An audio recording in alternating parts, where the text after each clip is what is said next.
জনাব আশরাফ আলী খান খসরু, আমরা আপনাকে প্রশ্ন করেছিলাম যে মঙ্গল শোভাযাত্রার যে উৎসব, সেই উৎসব নিয়ে নানা পক্ষ নানা ধরনের কথাবার্তা বলছে, কিন্তু আমরা প্রতি বছরই দেখছি সরকার যেন তাদের কথা খুব বেশি শুনছে এবং বেশিরভাগ সময় নিরাপত্তা বা অন্যান্য নানা কারণ দেখিয়ে সেই উৎসবটার সময় ছোট করে নিয়ে আসছে, উৎসবটার অবয়ব কমিয়ে দিচ্ছে এবং সাধারণ জনসমাগমের মধ্যে যে উৎসাহ উদ্দীপনা এটিকে বাঁচিয়ে রেখেছে সত্য, কিন্তু আর কতদিন এরকম বাঁচিয়ে রাখতে পারবে সেটি নিয়ে আসলে অনেকের মনে সংশয় দেখা দিয়েছে। না, আমাদের এই সরকার বুঝেন বাঙালির ঐতিহ্য এবং কৃষ্টিকে ধরে রাখা সরকার, এবং এই সরকার আজকে যিনি সরকার প্রধান উনি জাতির জনক বঙ্গবন্ধুর কন্যা, এবং আজকে বঙ্গবন্ধুর জন্যই কিন্তু আমাদের এই দেশ এসেছে এবং জননেত্রী শেখ হাসিনা আজকে সেই পথেই কিন্তু চলছেন। এটা বিভিন্ন সময় কৌশল নিত এবং আমরা মানে বাঙালি ঐতিহ্যকে যে কোনো মূল্যে আমরা ধরে রাখবো এবং ধরে রাখার জন্য আমরা চলছি এবং এটা থাকবেই। এটা বিভিন্ন সময় বিভিন্ন রকম আপনার অপবাদ আসবে, বিভিন্ন রকম আপনার এই মৌলবাদীদের পক্ষ থেকে অনেক রকম অনেক হিংস্রতা আসবে, আমরা সেগুলিকে আমরা তো মানেন সবই না মানি। কোথায় মানলাম? না না না না না মঙ্গল শোভাযাত্রা না না না মঙ্গল শোভাযাত্রা এগুলি প্রশ্নে তারা যখন বলে না না মঙ্গল শোভাযাত্রার কাছে কি বলা হচ্ছে যে মুখোশটা পরা যাবে না। আমি বলছি এই মুখোশ পরে কিন্তু আপনি অনেক ঘটনা আজকে পৃথিবীর বিভিন্ন জায়গায় হচ্ছে। আপনি যে এই মুখোশটা শোভাযাত্রায় ব্যবহার করা সেই মুখোশ তো পরা যায় না, না সেই মুখোশটা মুখোশ লাগা, আমরা বলছি যে ওই জিনিসটাই আপনি কাঠিতে লাগিয়ে আনেন।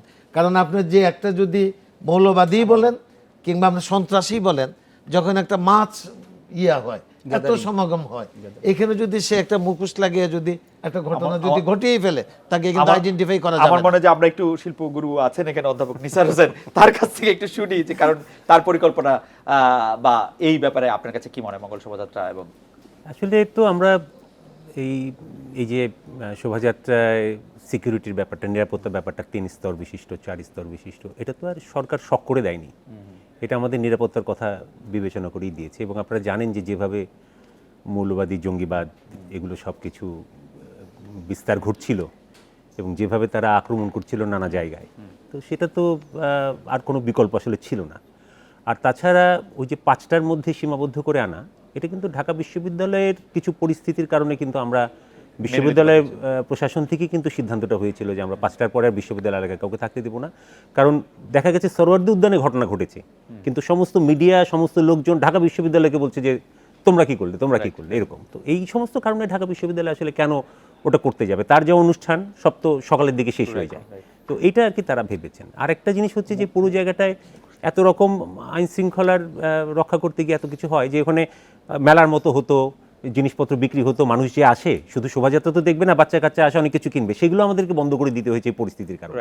তো এটা পরিস্থিতির কারণে হয়েছে। আমার মনে হয় ধীরে ধীরে আবার চেষ্টা করতে হবে বের করে আনা যায়। মুখোশটার ব্যাপারে সরকারি সিদ্ধান্ত কি? মুখোশটার ব্যাপারেও কিন্তু আসলে প্রথম পরামর্শটা আমাদেরই ছিল। কারণ হচ্ছে আমরা খেয়াল করেছি যে কিছু শোভাযাত্রার মধ্যে কিছু লোকজন ঢুকে যায় যারা ওই রাবারের প্লাস্টিকের নানা রকম যে মুখে পড়বার মুখোশ সেটা পরে আসে, এবং ওগুলো পরেই কিন্তু যে মেয়েদেরকে উত্ত্যক্ত করা, নানা কিছু করা, আড়াল করে নিজেকে, এই ঘটনাটা ঘটে।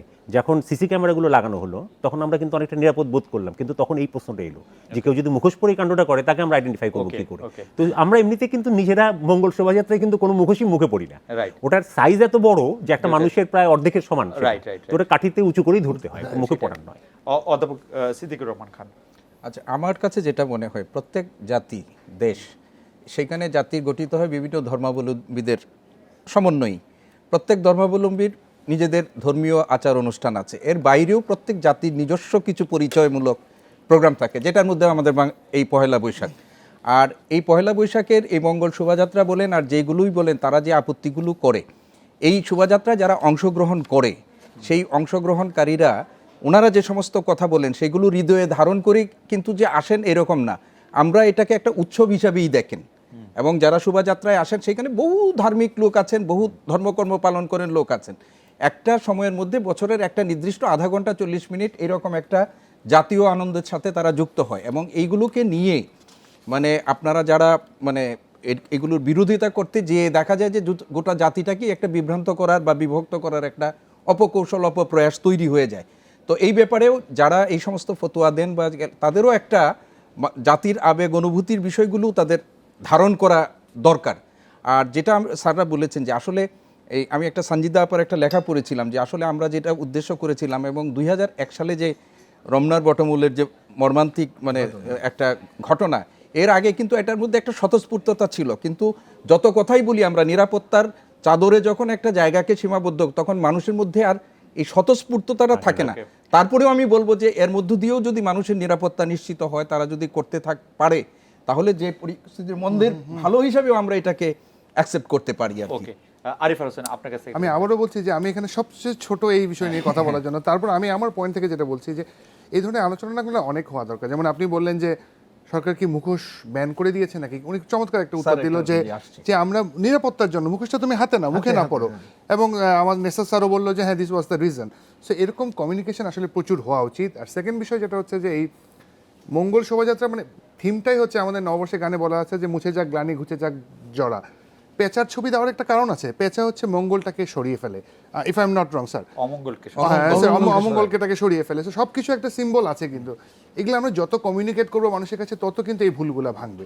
আমার যেহেতু আজকে মাথায় ইলিশ লক হয়ে আছে, আমি স্যারকে বলতে চাচ্ছি স্যার কেন না আমরা একটা হাসি খুশি ইলিশ মাছের ছবি এখানে আনি, বাঘ আনছি কারণ বাঘ আমাদের ঐতিহ্য, পেঁচা আমরা অমঙ্গলকে সরিয়ে ফেলতে যাচ্ছি স্যার। ইলিশ আনলে ইলিশের প্রতি মানুষের আকর্ষণ না না হাসি খুশি ইলিশ, যে আমরা ইলিশটা খুশি মানে এরকম একটা কিছু। আমি জানি না, আমি একটু বাচ্চাদের মতো কথা বললাম, তা আমি ওই অ্যাঙ্গেল থেকে বলতে চাচ্ছি যে এটা একটা চমৎকার কমিউনিকেশন টুল, যেটার মধ্যে সরকারও চাচ্ছে সার্বজনীন একটা এটা উৎসব, এটাকে আমরা খুব ক্রিয়েটিভলি কিন্তু ইউজ করতে পারি। এর বেশি আমি কিছু বলতে চাচ্ছি। এবং আমাদের যে আরেকজন মানে প্রফেসর সিদ্দিকুর রহমান খানও কিন্তু খুব চমৎকার বললেন, যারা এইসব ফতোয়া দিচ্ছেন তারাও কিন্তু আসলে খুব জেনে বুঝে হিসাব করে এখানে দিচ্ছেন। একটা তথ্য দেবার দরকার আছে, সেটা হচ্ছে এই প্রথম কিন্তু আমাদের স্বরাষ্ট্র মন্ত্রণালয় থেকে নির্দেশ দেওয়া হয়েছে যে এগুলো মনিটর করতে, যে ফতোয়া যারা দেয় তাদেরকে মোটামুটি একটা, এবং যে কারণে কিন্তু আমরা এবার ফতোয়াটা একটু কম দেখছি। এটা মনে হচ্ছে যে সরকার কিন্তু একটা পরিষ্কার অবস্থান নিয়েছেন, আগে কিন্তু ঠিক বুঝতে পারছিলাম না যে আসলে সরকারেরও অবস্থানটা কি। আমরা সরকারের অবস্থাটা আরেকটু জানতে চাইবো। আমাদের সাথে আশরাফ আলী খান খসরু আছেন, মৎস্য প্রাণী সম্পদ মন্ত্রণালয়ের প্রতিমন্ত্রী। সরকারের অবস্থানের ক্ষেত্রে এই যে বৈশাখকে সামনে রেখে নিরাপত্তা, সেটি নিয়ে নিশ্চয়ই একটি ক্যাবিনেট বৈঠক হয়েছে, নিশ্চয়ই নানা ধরনের কথা হয়েছে।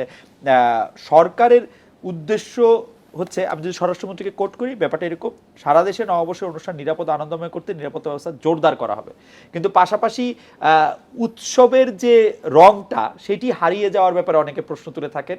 সেইটি কিভাবে মেনটেন করবেন আপনার, ধরেন আমি যদি ঢাকা মহানগরের ব্যাপারে অনেক কথা শুনি, আমি যদি আপনার কাছে শুনি যে আমরা আসলে ঢাকার বাইরে এইটা আসলে কীভাবে মেনটেন করবো, কারণ ঢাকার বাইরে সেই অর্থে মনোযোগই দেওয়া হয় না, সেইটির ক্ষেত্রে সরকারের কি উদ্যোগ, ঢাকার বাইরে সারা দেশে এটি কীভাবে করবে?